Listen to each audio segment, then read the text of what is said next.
Waalaikumsalam Waalaikumsalam warahmatullahi warahmatullahi wabarakatuh. wabarakatuh. Waalaikumsalam warahmatullahi wabarakatuh. Ya, yang saya banggakan calon-calon orang-orang sukses ini ya.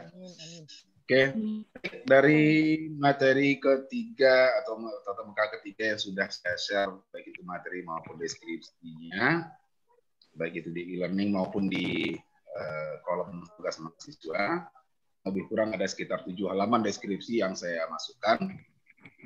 Saya udah coba bikin seringkas mungkin, dan itu hasilnya.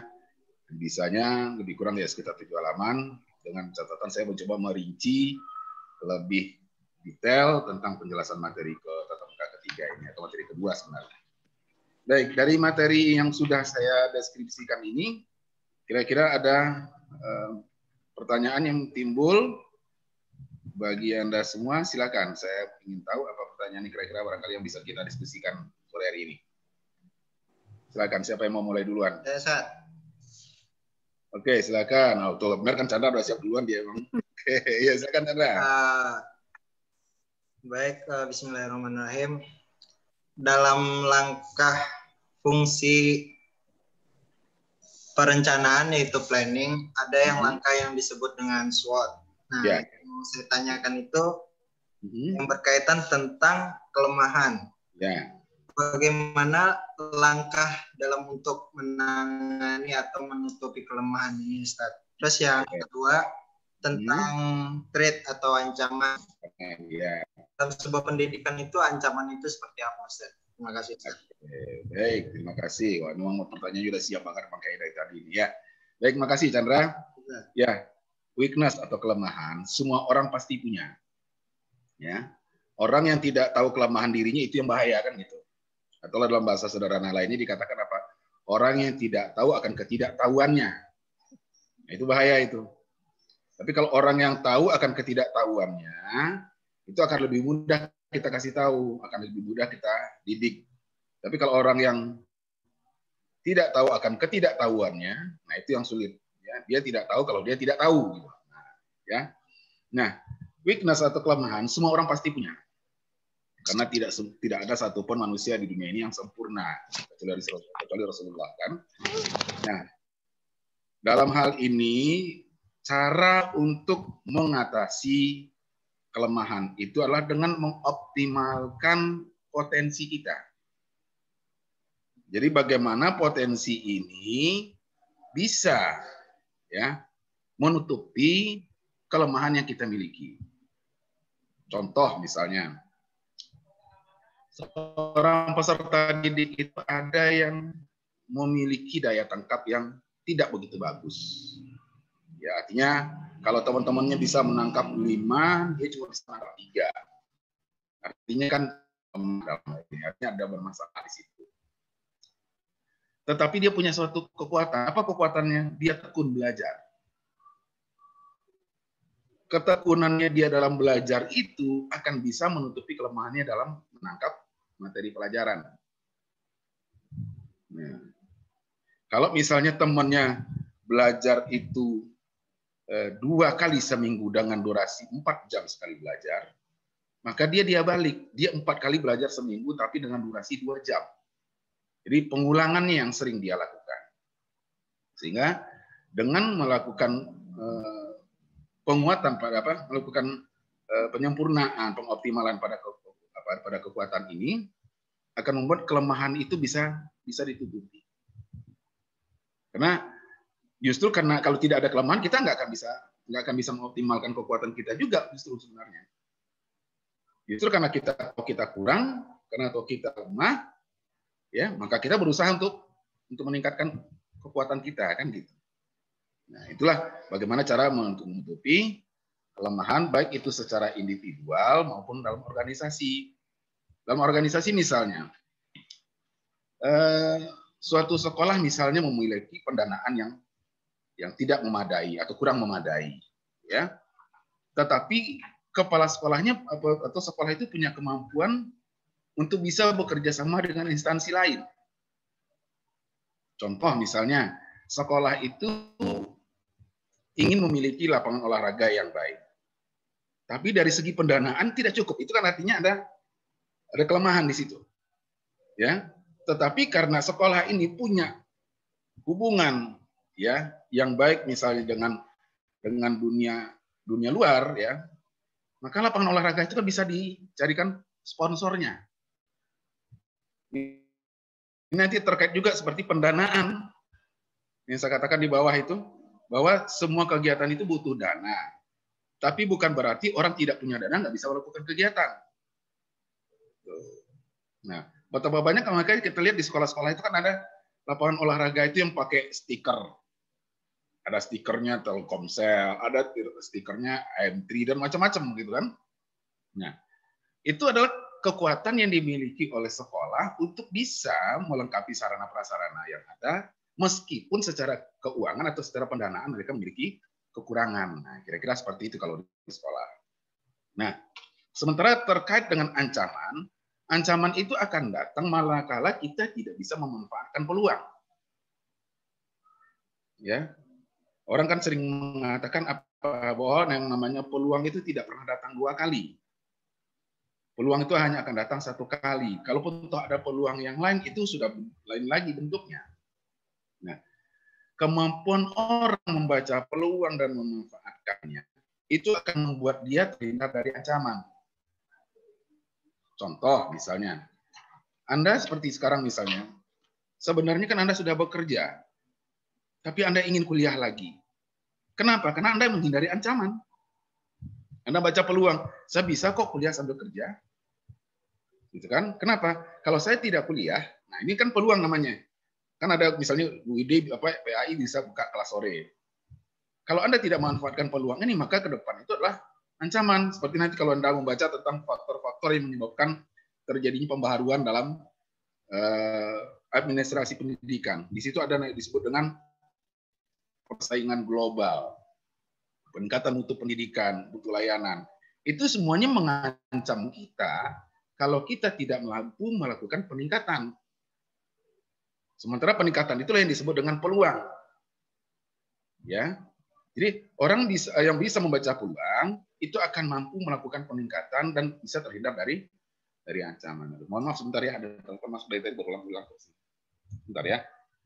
Assalamualaikum. Salam. Iya, saya Bu. Oh, bisa nanti saya telepon balik Bu. Saya lagi mengajar Bu.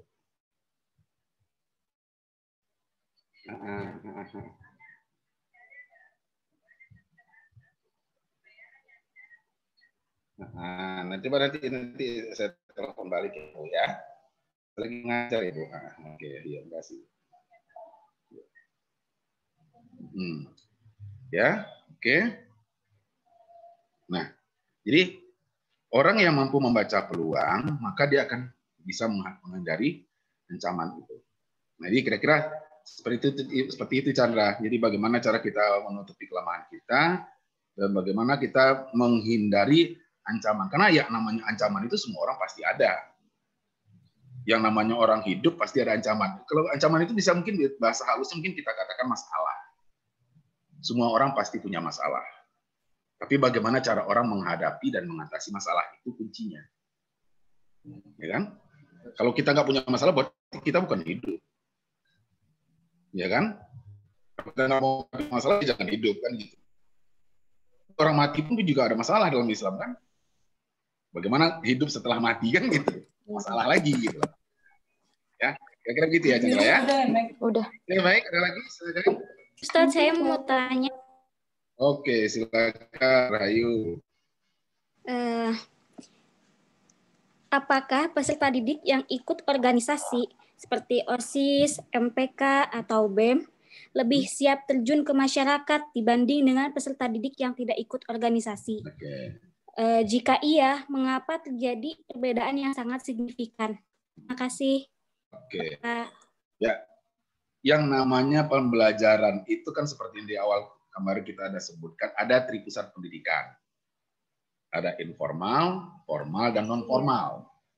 Yang namanya orang sekolah atau kuliah itu kan namanya pendidikan formal. Nah, organisasi itu sebenarnya masuk ke dalam kategori non-formal. Ya, tetapi hati-hati. Ya, yang namanya pendidikan formal itu kan porsinya kan dia lebih besar. Kalau itu tersingkirkan atau tersisihkan oleh pendidikan non formal, itu yang sering menjadi masalah. Contoh misalnya, ya kalau misalnya di perguruan tinggi kan sering kita temukan juga ya, beberapa aktivis kampus itu justru nggak bisa lulus tepat waktu. Kenapa? Karena tidak mampu memporsikan antara pendidikan formal dan non formalnya. Kalau secara cakrawala berpikir sangat dimungkinkan memang orang yang terlibat dalam organisasi cara berpikirnya lebih baik, ya, relasinya lebih luas pasti karena dia banyak bergaul gitu ya. Jadi itulah kenapa ada kegiatan kurikuler dan ada kegiatan ekstrakurikuler.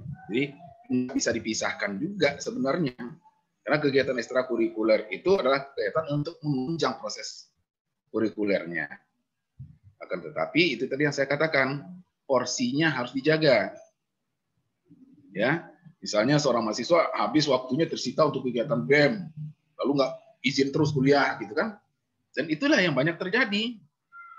Ya kan? Secara organisasi dia matang, tapi untuk secara formal menyelesaikan pendidikan dia nggak bisa tepat waktu. Ya, jadi kedua-duanya penting. Cuma bagaimana memporsikan dengan baik supaya yang namanya organisasi itu memang betul-betul bisa membantu dia untuk bisa sukses nanti setelah dia kuliah. Begitu Rayu ya. Oke, baik. Terima kasih Bapak. Silakan. Yuk sama-sama. Ada lagi? Pak, saya mau nanya dong, Pak. Oke, silakan. Ya. Di sini kan di makalah terakhir itu ada otonomi daerah mempengaruhi desentralisasi pendidikan. Kira-kira sih Pak kiat untuk yang kita nih sebagai calon-calon guru, apabila kita ditempatkan di pelosok-pelosok, apakah kita harus menetapkan standar yang sudah kita pelajari atau standarnya kita mengikuti daerah tersebut, atau kita tetap mengajarkan apa yang ada gitu loh Pak, yang sudah diprogramkan pemerintah ya, seperti Kurtilas gitu. Apakah Kurtilas di DKI itu sama dengan Kurtilas yang di Papua atau di daerah-daerah Kalimantan, di tempat-tempat terpencil gitu Pak? Sedangkan di sini kan otonomi daerah mempengaruhi gitu. Mungkin juga gitu, kayak mungkin fasilitas kayak kita mungkin apalagi PJJ kayak gini kan mungkin bisa diterapkan di sini, tapi apakah di daerah bisa diterapkan gitu. Nah, solusinya kira-kira apa nih Pak, masukan buat kita misalnya calon guru-guru apabila kita ditempatkan atau mungkin ditempatkan di tempat-tempat terpencil seperti itu gitu. Oke, baik. Terima kasih Daria. Ya. Jadi yang perlu kita pahami dulu begini. Otonomi daerah itu didasarkan kepada potensi daerah. Jadi wewenang atau kekuasaan yang diberikan oleh pemerintah pusat kepada pemerintah daerah untuk mengelola daerahnya, untuk mengembangkan daerahnya sesuai dengan potensi daerah itu. Ya, itu otonomi daerah. Sementara kalau desentralisasi pendidikan, itu kewenangan atau kekuasaan yang diberikan oleh pemerintah pusat kepada pemerintah daerah untuk mengelola dan mengembangkan pendidikan di daerah itu berdasarkan kebutuhan daerah. Kebutuhan daerah, berdasarkan sesuai tempatnya gitu ya Pak. Nah, jadi di situ kelihatan bedanya. Kalau yang otonomi daerah itu berdasarkan potensi daerah, ya. Kalau yang namanya desentralisasi itu berdasarkan kebutuhan daerah.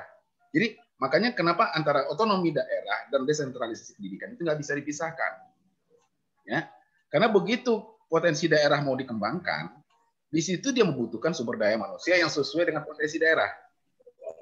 Maka kebutuhannya adalah pengembangan sumber daya manusia yang memang dibutuhkan untuk mengembangkan potensi daerah. Contoh misalnya, Provinsi Bali misalnya. Ya, secara geografis dan secara potensi alamnya, dia memang lebih cocok untuk pariwisata.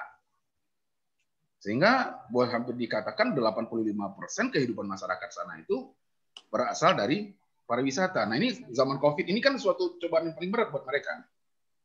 Ya, makanya pendidikan di sana itu lebih diarahkan kepada kebutuhan untuk mengelola potensi daerah.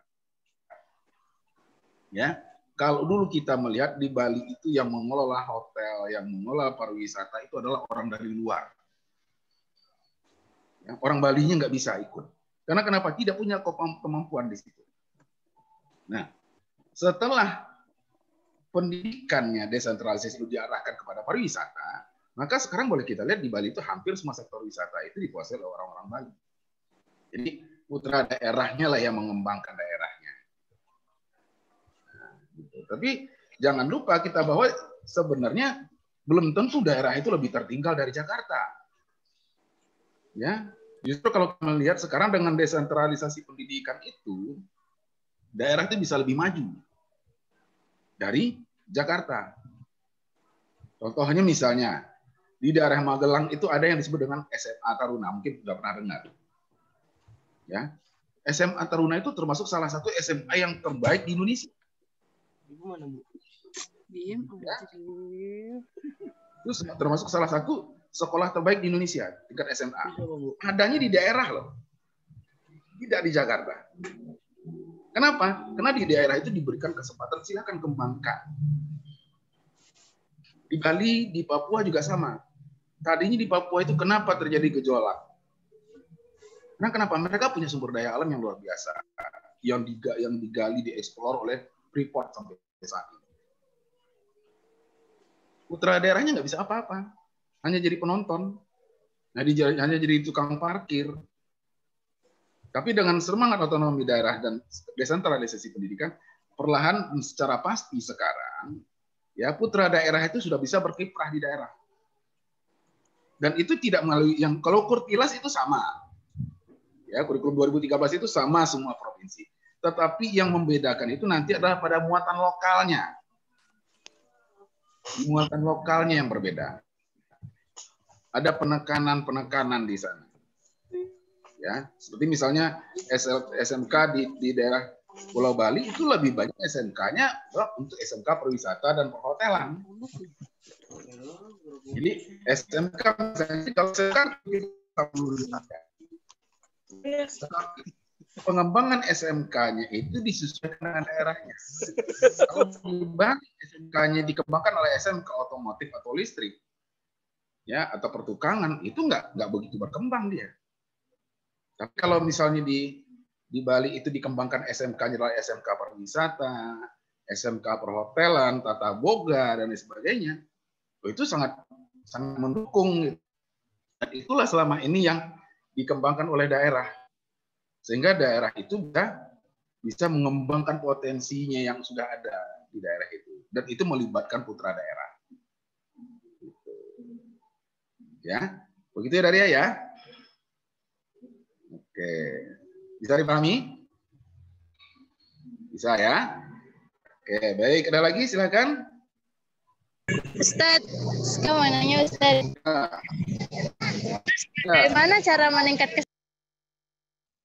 Ada tunjangan khusus bagi guru yang mau bertugas di daerah, terutama di daerah-daerah IDT. Dan peluang untuk masuk ke situ justru lebih banyak. Kalau sekarang orang misalnya berebut pengen jadi guru tapi di Jakarta, itu kan sulit. Ya, tapi bagi guru yang mau masuk ke daerah, ya, membantu pengembangan sumber daya di daerah, nah itu kan banyak kementerian yang bisa mendukung, dari Kemendikbud, dari Kementerian Percepatan Pembangunan Daerah Tertinggal juga mendukung. Jadi dari segi tingkat kesejahteraan sebenarnya, ya menurut saya dan hitung-hitungan yang sudah saya lihat, sebenarnya kalau guru bertugas di daerah itu lebih mampu untuk sejahtera gitu, ketimbang guru yang ada di Jakarta. Ya, contohnya misalnya begini, saya pernah perhatikan di daerah saya bahwa guru itu mendapat tempat yang lebih baik di masyarakat. Ya, saya pernah perhatikan di satu daerah di kampung saya lihat Itu guru itu kalau mau tugas di daerah itu atau di desa itu nggak perlu ngontrak rumah. Banyak rumah-rumah perantauan yang di sana bagus tinggal ditempati. Yang penting dirawat. Ya. Lalu masalah kesejahteraan dapat dari pengurus desanya itu selalu diberikan subsidi beras. Bahkan saat terakhir saya dengar itu malah dari perantauannya sendiri itu memberikan semacam semacam reward untuk guru yang mau bertugas di daerah itu diberikan motor. Nah, itu kan luar biasa sebenarnya. Jadi kalau dari segi kesejahteraan guru di daerah itu sebenarnya lebih baik. Karena kenapa? Secara pengeluaran mereka lebih irit. Tetapi dari segi penghasilan mereka dapat tunjangan khusus gitu loh. Hanya saja kebanyakan kita itu kan tidak siap untuk tinggal di daerah. Itu saja masalahnya. Kenapa? Ya secara untuk fasilitas tentu di daerah tidak sebaik di ibu kota, tidak sebaik di kota-kota besar. Tapi kalau dari segi tingkat kesejahteraan sebenarnya cukup. Ya, coba Anda perhatikan guru-guru di daerah sekarang itu lebih nyaman sebenarnya kalau sekedar untuk kesejahteraannya. Ya, saya juga pernah perhatikan di tumpangan gitu loh. Bahkan sampai tertengki aja mau beri tumpangan untuk guru. Ayo Bu, mau pulang sekolah. Nah, ini menurut saya di daerah sebenarnya tingkat kesejahteraan guru itu sudah baik. Ya, apalagi sekarang dengan adanya program sertifikasi guru. Berarti di daerah Ustaz. Jadi di daerah kesejahteraannya lebih terjamin ya? Menurut saya iya. Ya. Di daerah itu pertama untuk segi dari kebutuhan tempat tinggal makan saja mereka juga mudah daripada orang di kota. Itu yang saya katakan tadi, saya lihat di daerah itu bagaimana guru itu tinggal nggak perlu nyewa rumah. Ya, kalau yang benar-benar di desa itu ya, malah mereka dikasih rumah. Ya, kalau dulu saya perhatikan waktu saya masih di kampung itu malah guru itu direbut sama masyarakat. Bu, tinggal di rumah saya aja Bu, nggak usah masak. Oh, sampai begitu respon masyarakat di daerah. Karena kenapa? Masyarakat itu haus akan bimbingan guru. Dan tidak semua guru yang mau siap untuk tinggal di daerah. Ya, saya punya saudara kemarin itu ada satu orang yang diangkat untuk jadi guru PNS di daerah, tapi itu harus pakai kontrak. Kontraknya apa? 8 tahun nggak boleh mengajukan pindah dulu. Karena kenapa? Guru daerah itu benar-benar butuh guru itu gitu. Beda dengan guru di Jakarta. Gitu kan? Jadi kalau kita bicara tingkat kesejahteraan ya, Jakarta meskipun kelihatannya secara pemasukan mungkin dia akan agak lebih gitu ya. Tapi kalau dari standar PNS-nya kan sama. Cuma mungkin ada tunjangan-tunjangan dari daerah, ya TKD dan lain sebagainya. Tapi kan pengeluarannya juga sangat besar di DKI. Jakarta ini kan sangat besar pengeluaran. Kontrak rumahnya mahal, biaya hidupnya tinggi kan gitu. Sama aja sebenarnya kan. Malah tantangan kerjanya lebih berat di DKI Jakarta atau di kota-kota. Apa? Macet. Ya kan? Ya, pengaruh lingkungan dan lain sebagainya cukup berat sebenarnya. Ya, begitu ya. Oke, ada lagi silakan. Apaan, Sat? Keren, Ustaz.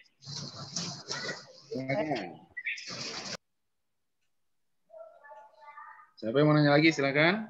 Saya, Sat. Ya, silakan. Salman. Hai, bismillahirrahmanirrahim. Berbicara seputar unsur pendidikan, tentu setiap orang kan memiliki karakteristik yang berbeda-beda, Sat. Ya, terutama dalam hal fungsi, koordinasi. Ya, ketika kita mengajak atau memiliki sebuah program, ya kita melibatkan setiap setiap unsur pendidikan yang ada, tentu ada beberapa yang mungkin ya kurang menerima gitu. Walaupun di sisi lain kita sudah komunikasikan secara baik-baik gitu. Atau ada yang seringkali menghindar ketika kita memberikan sebuah di sini ada disampaikan delegasi tugas ya. kita memberikan sebuah hal yang perlu untuk dilibatkan, untuk dikerjakan, ya terkadang ada beberapa orang yang suka menghindar atau bahkan menolak karena naluri awalnya sudah tidak mau menerima gitu, apalagi dari junior ke yang senior seperti itu. Mungkin bisa diluruskan seperti apa? Ya, oke. Ya, yang dimaksud dengan koordinasi di sini artinya kita mencoba melakukan kerjasama. Ya, kerjasama itu baik saling pengertian maupun dari bentuk dukungan, ya, maupun dalam bentuk bantuan. Ya, itu yang diharapkan. Makanya di awal waktu penyusunan planning itu semua unsur harus diajak. Karena kalau visi, misalnya satu sekolah punya visi, nggak menyusunnya melibatkan semua unsur, itu namanya bukan visi. Kalau kepala sekolah bikin visi tapi sendirian, itu namanya bukan visi, tapi misi, tapi itulah ambisi. Ambisi kepala sekolah. Tapi kalau visi itu dibangun secara bersama. Kita mau apa? Kita mau sekolahnya mau seperti apa? Kita ke depan mau seperti apa? 5 tahun ke depan sekolah kita akan seperti apa? Itu dibangun bersama. Ya.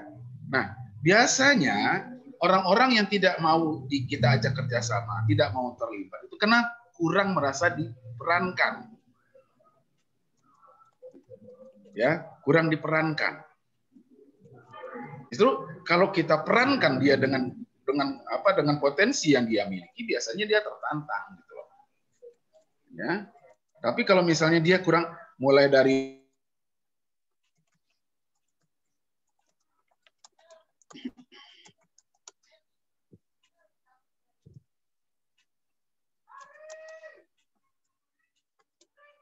berikan pendelegasi tugas yang tidak sesuai dengan minat dia, ya, itu biasanya akan memberikan respon yang kurang baik. Ya, nah, tetapi di sisi yang lain memang tidak kita pungkiri juga ada memang orang yang tidak mau bekerja sama. Itu nggak kita pungkiri, di mana-mana ada itu. Ya. Orang yang tidak mau bekerja sama ini biasanya apa? Pertama merasa kalau saya bilang dia sebenarnya tidak mampu tapi ingin menjadi orang yang mampu. Ya, tidak mampu tapi ingin menjadi orang yang mampu tanpa proses belajar.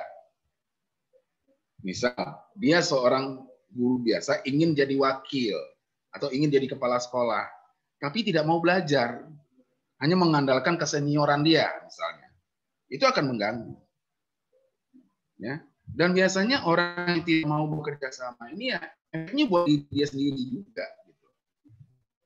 Coba Anda perhatikan dimanapun, di organisasi, di sekolah, atau dimanapun, orang yang tidak mau bekerja sama efeknya juga buat diri dia sendiri. Dia mempersempit pintu atau jalan untuk kesuksesan dia.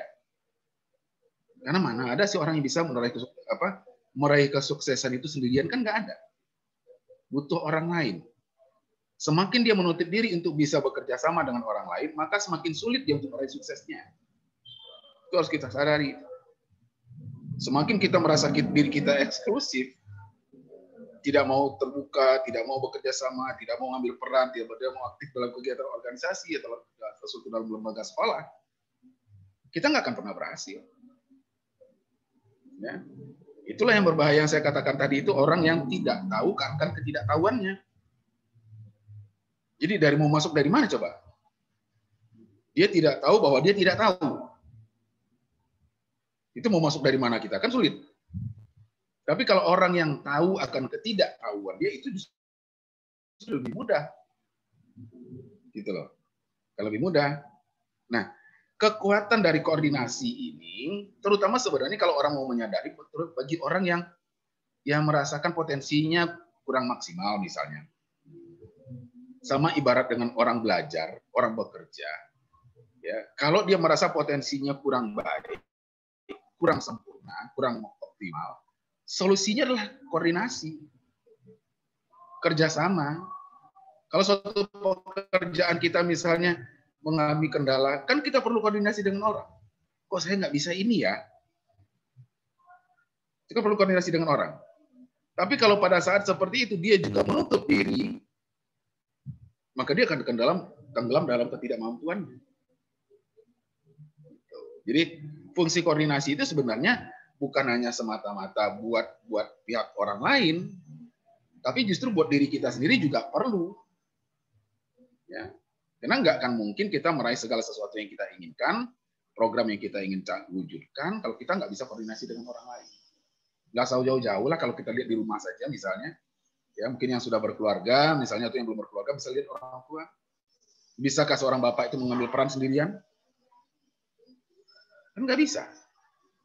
Dia ingin keluarganya seperti ini, tapi nggak pernah koordinasi dengan ibu dan anaknya. Nggak bisa apa-apa. Di situ kekuatan koordinasi itu di situ.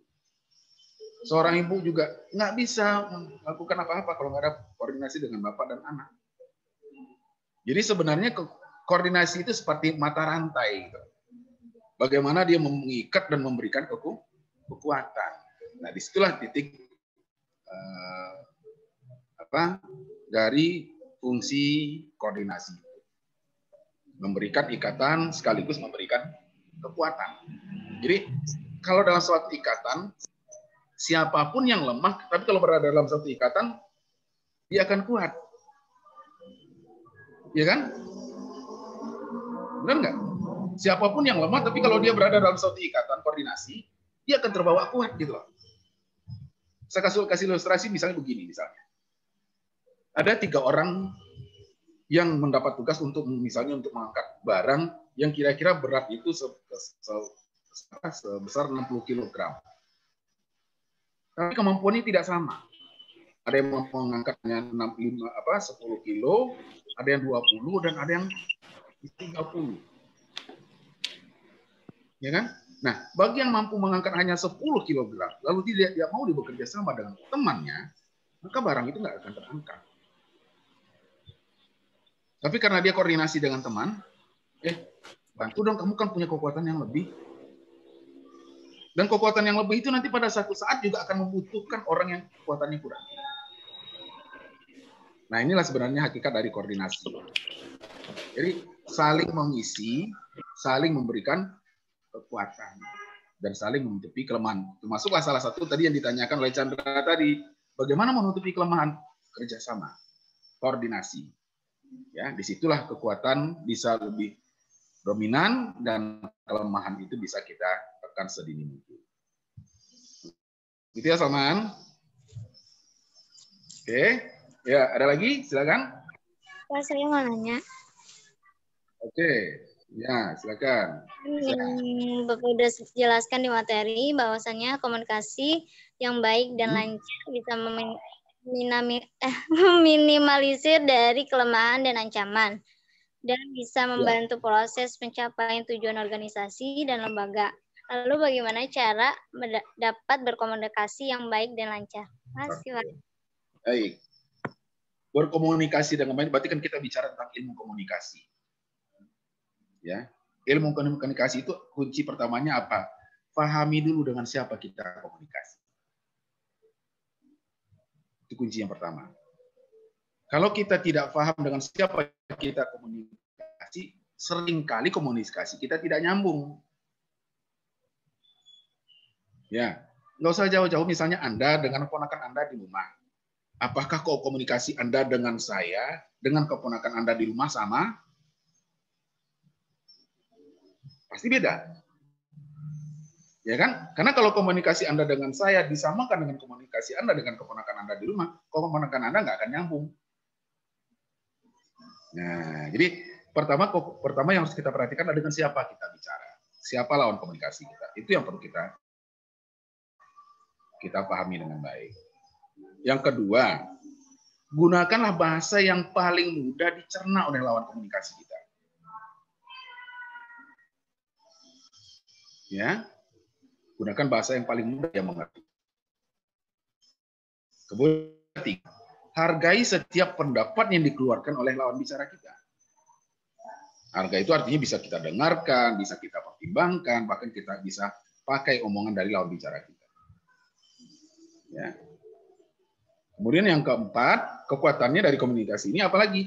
Ya artinya apa yang kita bicarakan itu ya sama-sama kita lakukan.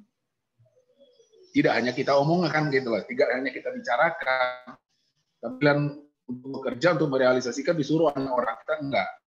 Itu sulit.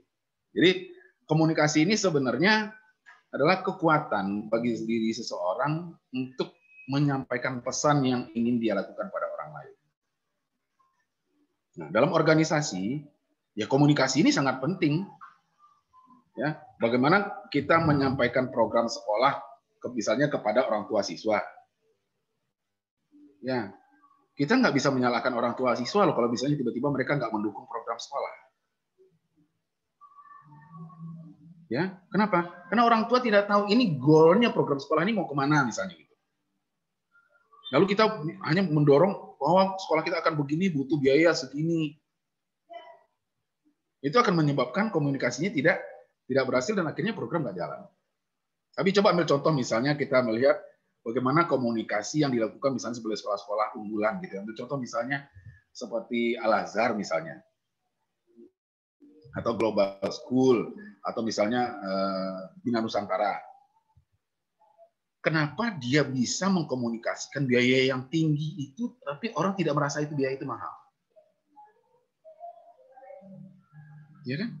Masuk TK Al-Azhar itu puluhan juta loh. Tapi bagaimana mengkomunikasikan itu kepada orang tua calon peserta didik, bahwa ini biaya sebenarnya nggak mahal. Ya, karena seimbang dengan apa yang akan diperoleh peserta didik pada saat dia masuk sekolah. Jadi sebenarnya kekuatan komunikasi itu di situ. Ya, program kerja kita sampaikan kepada orang lain. Kalau kita tidak bisa punya komunikasi yang baik, orang nggak akan berikan dukungan. Jadi semakin baik kita memberikan komunikasi kepada lawan bicara kita, kepada orang yang kita anggap mitra kita dalam bekerja, maka respon dia juga akan semakin baik. Sama seperti komunikasi seorang guru kepada siswanya.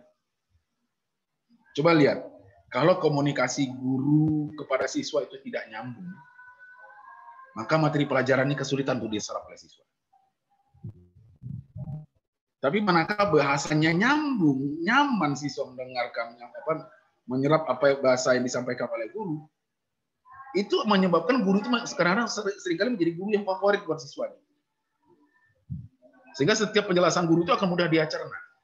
Kenapa? Teknik komunikasi. Nah, ini yang disebut dengan public speaking itu ya di situ. Ya, bagaimana kita bicara, bagaimana kita berkomunikasi, membuat lawan bicara kita itu nyaman dengan kita. Ya, nah disinilah sebenarnya kekuatan dari komunikasi itu. Ya, oke, begitu yang saya. Bisa dipahami? Oke, baik. Ada lagi? Kita masih punya waktu, silahkan. Mau tanya, Ustaz? Ya, silakan. Siapa dulu? Viva, silakan. Untuk fungsi apa?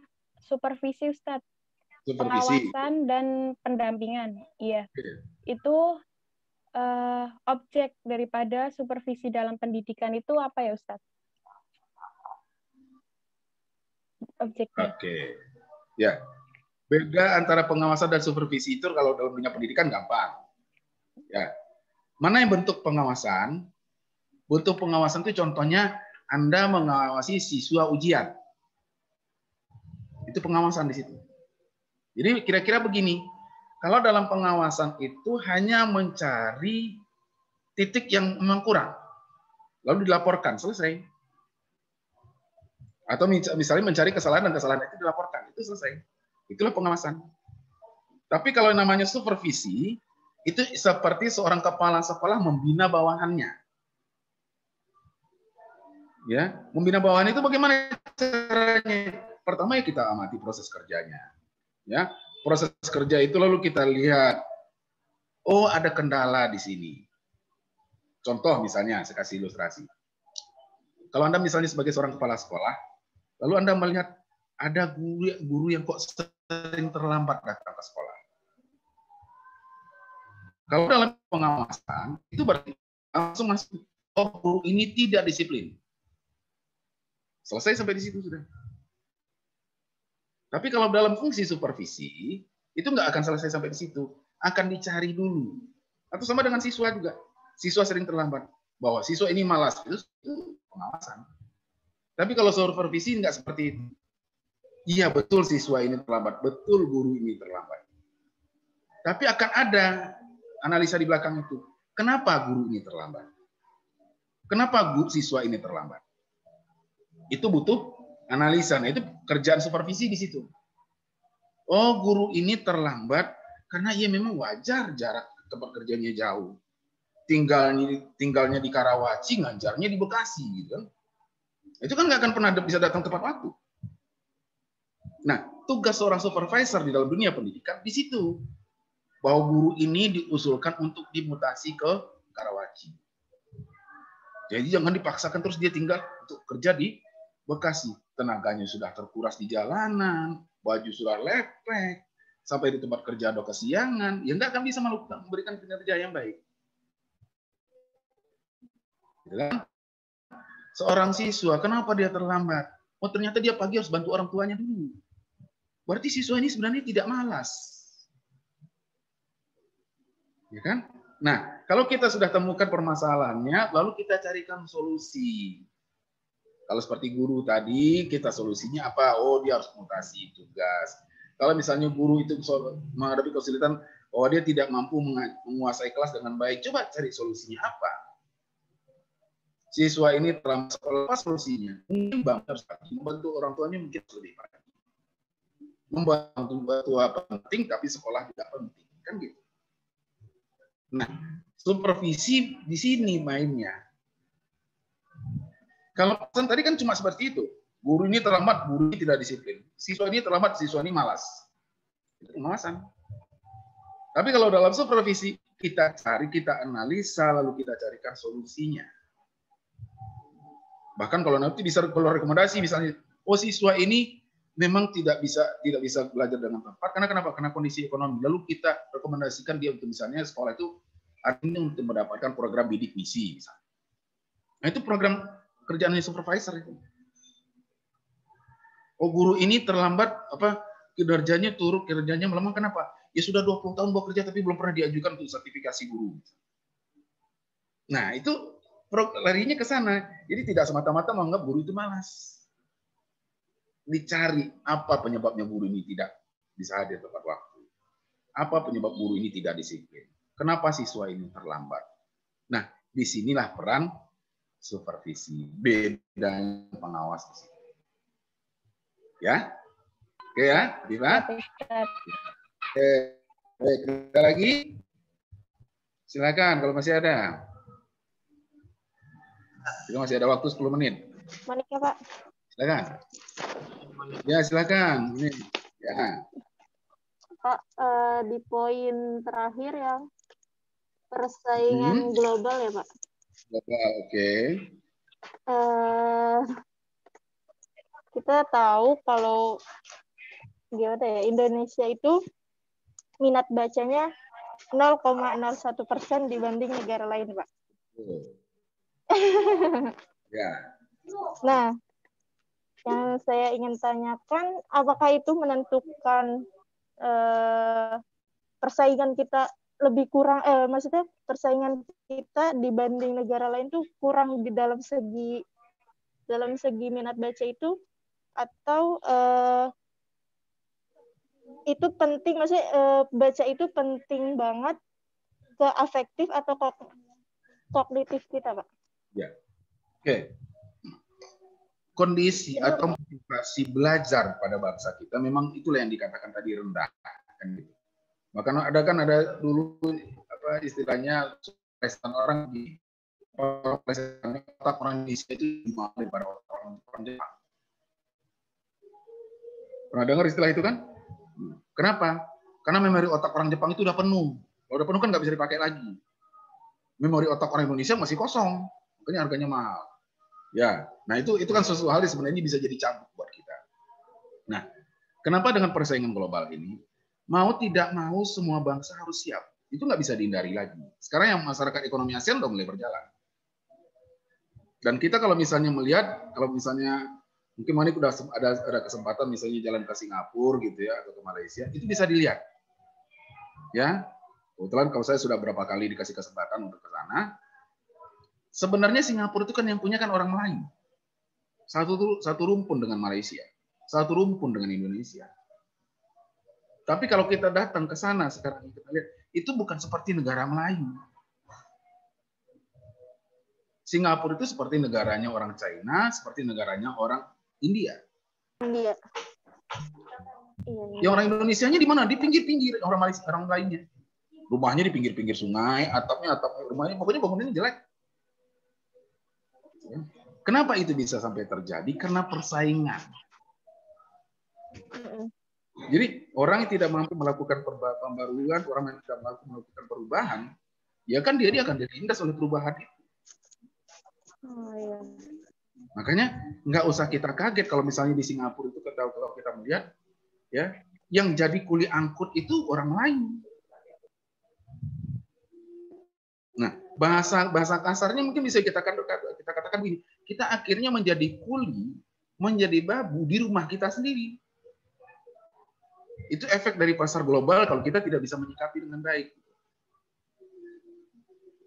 Ya kan? Itu juga yang sekarang kalau misalnya tidak cepat disadari misalnya oleh di Jakarta kan misalnya itu juga terjadi. Coba kita lihat. Yang namanya Jakarta ini kan sebenarnya kan masyarakatnya masyarakat Betawi.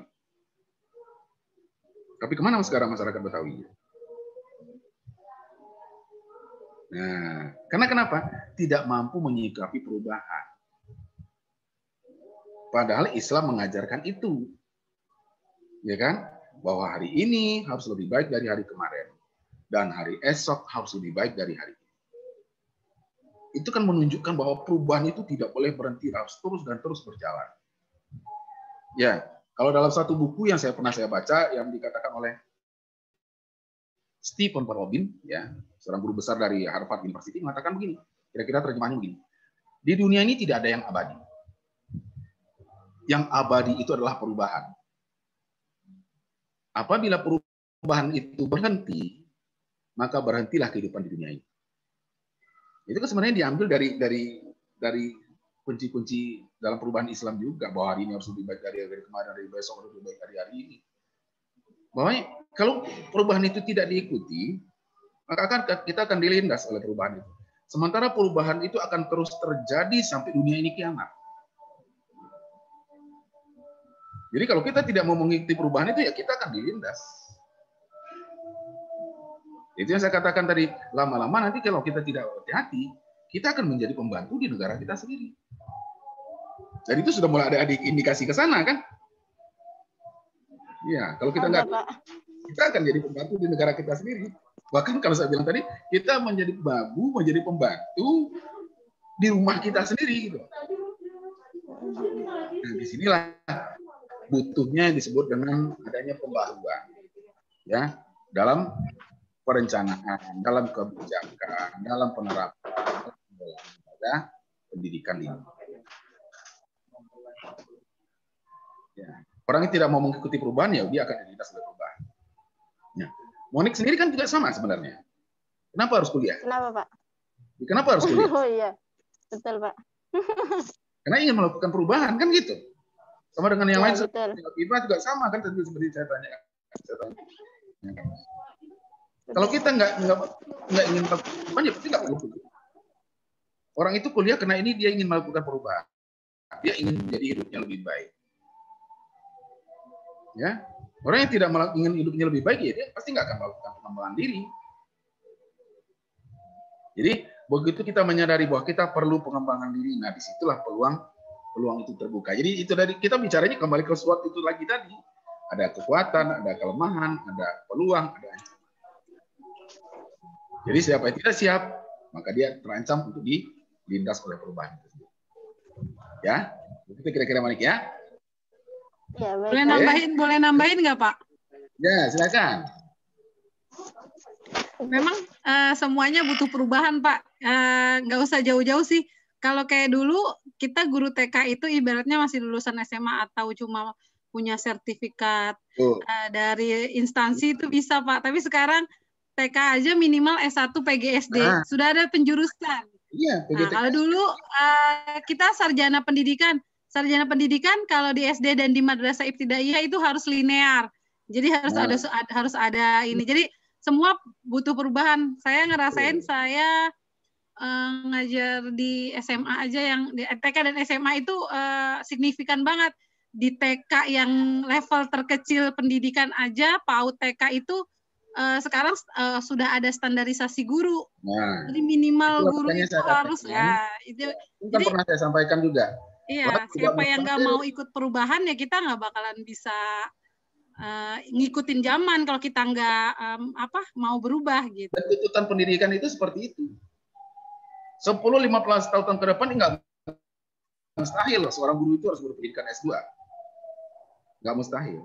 Karena pada zaman saya dulu waktu masih sekolah, itu cukup tamatan PGA atau SPG loh. Yang sekolah itu anak-anak sekarang juga nggak tahu sekolah apa itu. Iya. SPG itu sekolah pendidikan guru, derajatnya sama dengan SMA. Dan itu kita udah seperti ngeliat malaikat kalau dulu. Ini orang pinter kan gitu. Tapi apa yang terjadi sekarang dengan SMA? Nggak ada artinya apa-apa, bahkan S1 saja hampir-hampir sudah nggak ada artinya. Karena tuntutannya terus naik gitu loh. 15 atau 10-15 tahun ke depan, dosen yang S2 udah nggak dipakai lagi. Itu sudah terjadi. Ya, saya kemarin coba misalnya melihat di Urusan on University di Johor Bahru, di Johor ya. Saya lihat. Johor itu kan seperti bukan pusat kota. Dia ke Kuala Lumpur itu jaraknya masih 7 jam perjalanan. Mungkin kayak Bandung kali ya, Pak? Nah, lebih jauh, 7 jam. Tapi pelosok seperti itu, perguruan tingginya, dosennya sudah berpendidikan S3 semua. Nah, bagaimana dengan kita Indonesia? Nah, itulah yang saya maksud tadi dengan persaingan global. Jadi, dari ya nanti Monik, ya, Nisa, dan lain teman-teman semuanya, Anda nanti akan harus siap untuk bersaing di situ. Kalau Anda nggak siap untuk bersaing, ya itu tadi yang saya katakan. Bisa-bisa nanti kita jadi pembantu di rumah kita sendiri. Tergerus. Ya. Itu tantangannya udah pasti. Kalau generasi saya itu sudah habis. Tapi generasinya Monik nanti di situ yang akan bicara. Makanya kenapa kita di ujung perkuliahan kita itu sekarang di semester 8 itu kita bikin program ada yang namanya pendidikan bahasa Inggris ke pendidikan di Pare. Itu tujuannya itu. Mendorong guru ke sana bagaimana supaya guru itu pelan-pelan bisa mengajar secara bilingual. Karena kalau nggak begitu selesai sudah. Kita akan tersisih nanti. Karena nanti di zaman yang disebut dengan era global itu, guru dari negara manapun bebas mengajar di Indonesia tanpa visa kerja. Ke sana arahnya. Dan kita juga bisa mengajar di negara lain tanpa visa kerja. Tapi pertanyaannya, siapkah kita bersaing ke negara orang? Nah, di situ masalahnya. Ya? Kayak begitu ya, Monik ya? Siap, Pak. Makasih, Pak. Oke. Masih ada? Mungkin bisa satu orang lagi kalau masih ada. Sebelum kita tutup.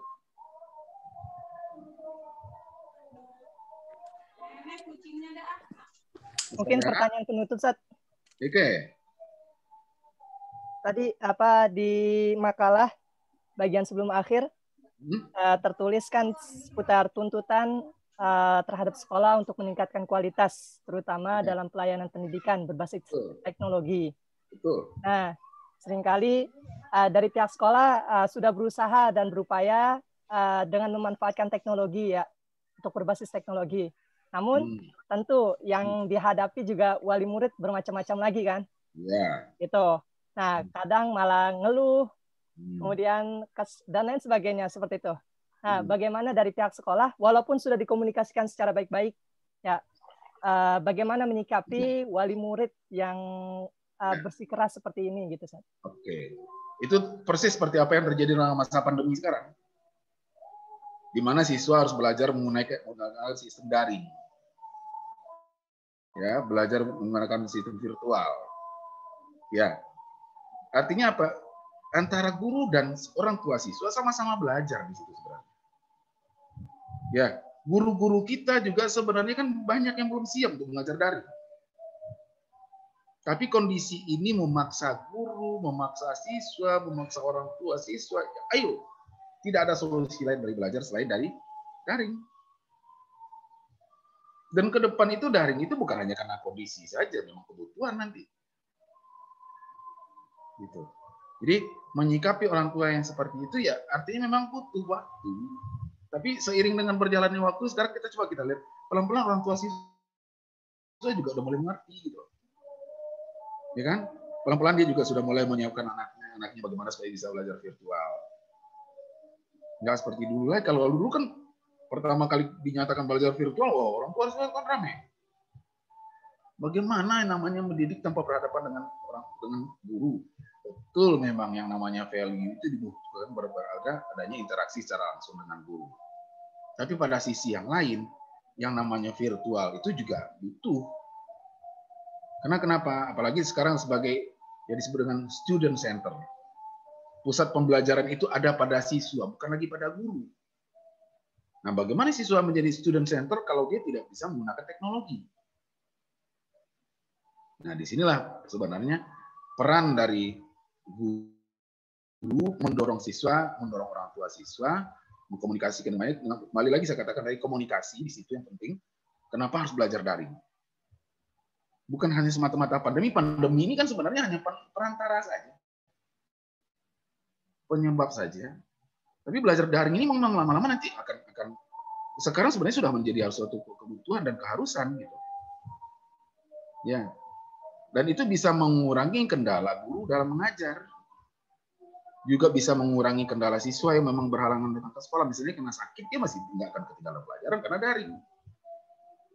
Tapi kan tidak mesti selamanya daring kan, gitu. Ada juga waktunya nanti untuk tatap muka. Ya, tetapi dalam mencari ilmu, mencari informasi, penggunaan teknologi itu sudah mutlak saat ini. Anda bisa bayangkan kalau misalnya siswa itu harus beli buku semuanya, berapa buku yang mesti dia beli? Ya, terlalu mahal bukunya harus dia beli kan gitu. Tapi dengan adanya sekarang e-library, e-book, ya, itu sangat memudahkan. Contohnya seperti misalnya anak saya sekarang juga, anak saya yang kecil juga sekarang udah mulai kuliah. Ya. Dia kuliah di FK. Anda bisa bayangkan berapa harga buku kedokteran? Bisa-bisa nggak makan saya itu. Nah, harga bukunya luar biasa kan? Tapi karena sekarang itu ada e-book, dan e-book itu dibantu oleh kakak kelasnya, dibantu oleh fakultasnya, sehingga cukup mengakses, mendownload. Nah, bagaimana kalau misalnya anak nggak bisa teknologi? Biayanya akan jauh lebih mahal. Dan buku itu belum tentu ada ready terus. Tapi kalau e-book, e-library itu kan akan ready terus. Hanya saja yang namanya pembentukan sikap, pembentukan nilai, pembentukan karakter, di situ tetap dibutuhkan peran guru. Tapi sekali lagi yang saya katakan tadi, siswa itu harus punya akses kemudahan untuk mencari informasi. Karena sistem belajarnya beda dengan kita dulu. Kalau zaman saya dulu sekolah itu teacher center. Ilmu itu benar-benar dari guru. Makanya kalau zaman saya dulu guru itu seperti dewa. Serba tahu. Sangat dimuliakan. Gitu. Meskipun memuliakan guru itu wajib sampai sekarang. Ya. Tapi dalam kategori yang saya maksud mulia itu, karena dia serba tahu. Kita nggak punya apa-apa. Tapi sekarang sangat dimungkinkan siswa itu bisa lebih tahu lebih dahulu daripada guru. Karena informasi teknologi. Nah, ya, jadi disitulah makanya perlu bagaimana menyikapi belajar daring itu bukan sesuatu hal yang harus dihindari lagi untuk saat ini. Ya kan? Kadang-kadang kan kita agak miris juga untuk beli paket anaknya sih orang tua nggak pernah ngeluh. Ya kan? Karena dipakainya hanya untuk YouTube, untuk Instagram. Kenapa begitu untuk belajar dikeluhkan paketnya? Nah, jadi sebenarnya kan harus ada kejujuran juga di situ sebenarnya. Ya, sekarang mulailah kita memanfaatkan teknologi itu untuk ke arah yang lebih positif. Ya kan? Tidak hanya melulu untuk YouTube dan Instagram, kan gitu. Tapi bagaimana yang namanya fasilitas internet itu bisa untuk mau cari informasi-informasi pelajaran yang lebih dalam, lebih lengkap, dan biayanya jauh lebih murah. Termasuk juga mengatasi kekurangan referensi di perpustakaan. Kan di perpustakaan kemungkinan besar referensi kurang dan juga belum tentu bukunya ada. Bisa jadi sedang dipinjam, atau bisa jadi memang dibeli oleh perpustakaan. Tapi dengan menggunakan e-library, konsep-konsep seperti itu bisa dipatahkan. Bahwa informasi itu bisa diakses dan itu 24 jam. Ya, oke, begitu ya, Salman ya. Oke, baik, barangkali teman-teman sudah hampir maghrib. Masih ada yang mau ditanyakan?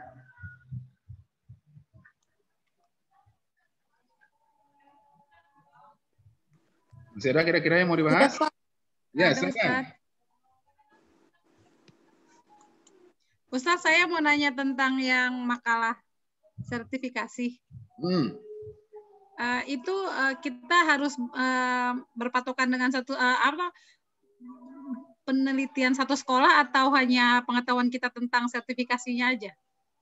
Atau kita harus ada pembandingnya gitu? Kita misalnya kayak saya yang berlaku di sekolah saya gitu. Membuat makalah tentang sertifikasi guru itu kan sebenarnya kan adalah kajian teori. Kita mesti harus melihat ke lapangan, tapi kajian teori. Jadi makanya di situ saya bilang apa sih yang dimaksud dengan sertifikasi guru? Bagaimana sebagai seorang guru bisa disertifikasi? Apa sih maksud dan tujuan dari fungsi dari program sertifikasi guru? Kan ke sana arahnya. Jadi sebenarnya itu bisa dimulai digarap mulai dari Undang-Undang Pendidikan Nasional, Undang-Undang Guru dan Dosen. Landasannya ya, Ustaz? Ya, dari sana diambil, lalu dibantu dengan bahan-bahan referensi lain yang ada di internet. Gitu. Jadi sebenarnya itu lebih kepada teoritis sebenarnya. Oh, iya. Siap. Ya? Ya, Oke, lagi?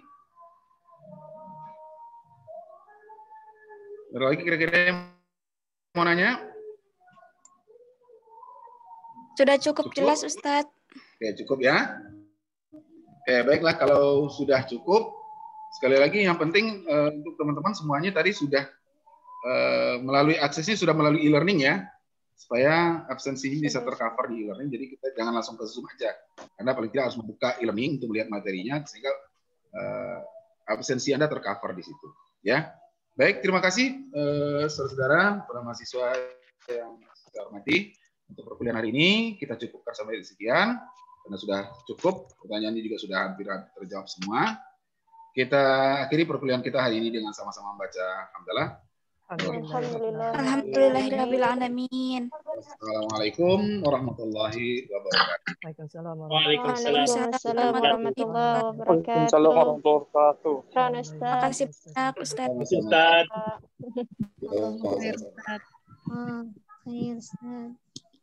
Syukran Ustaz, syukran. Nanti malam jangan lupa tafsir ya.